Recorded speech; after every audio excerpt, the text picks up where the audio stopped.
you in this exercise in transparency and democracy.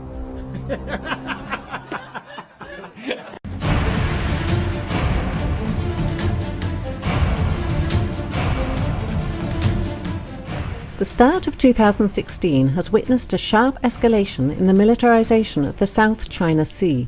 The cause of the escalation is multifaceted and comes from both regional and international quarters. The militarization has been initiated and exacerbated by both China and the United States, both bearing responsibility for the current level of tension in the region. The USS John C. Stennis Carrier Strike Group sailed to the region from its home port in Bremerton, Washington on January 15th and passed through the Luzon Strait separating Taiwan and the Philippines on March the 1st.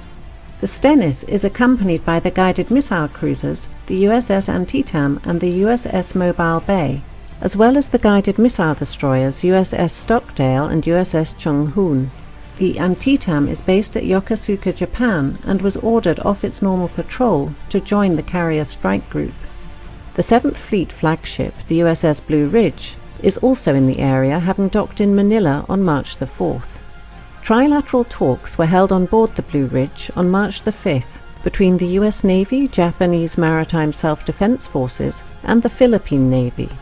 The key subject of discussion was how the three nations can work together to confront China in the South China Sea, promote security and stability in the region, and develop future multilateral training and exercises.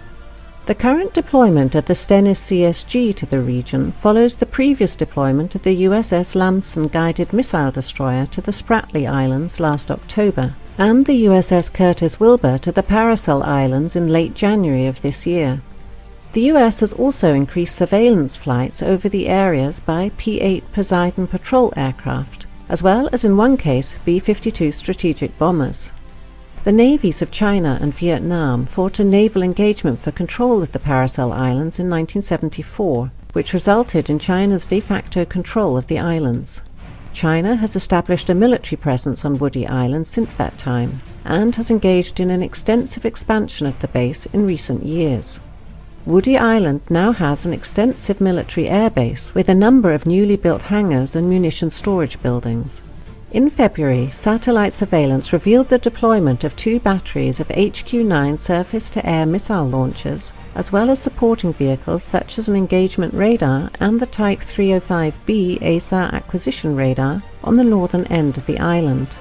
Last November, China announced the deployment of J-11 fighters to Woody Island. As land reclamation and building efforts on the part of the Chinese continue at Fiery Cross Reef and Mischief Reef in the Spratly Islands, with no signs of slowing down in the immediate future, it will be interesting to see if the US Navy increases the size and tempo of future patrols in the area. With the Royal Australian Navy taking delivery of its second Canberra-class LHD, HMAS Adelaide, on December the 4th of last year, and the first of 2 Makassar-class LPD vessels built by Indonesia for the Philippine Navy, the BRP Tarlac, launched on January 17th of this year, the US Navy may soon be bolstered by more powerful regional navies in future patrols. The Prime Minister of Japan, Shinzo Abe, announced in November of last year his willingness to have the Japanese Maritime Self-Defense Forces join the US Navy in patrols of the South China Sea.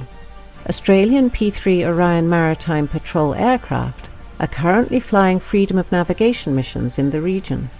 It was reported just days ago on March the 9th that the United States and Australia were negotiating the basing of more US strategic bombers, including the supersonic B-1 and aerial tankers, at Australian bases on a rotational basis. The aircraft would be based at Tyndall and Darwin in northern Australia. They would complement US B-52 strategic bombers already based at Darwin on a similar rotation. As the brinkmanship continues, with no signs of either China or the United States backing down, the chances of a military confrontation in the South China Sea, whether calculated or accidental, continue to grow with each passing day.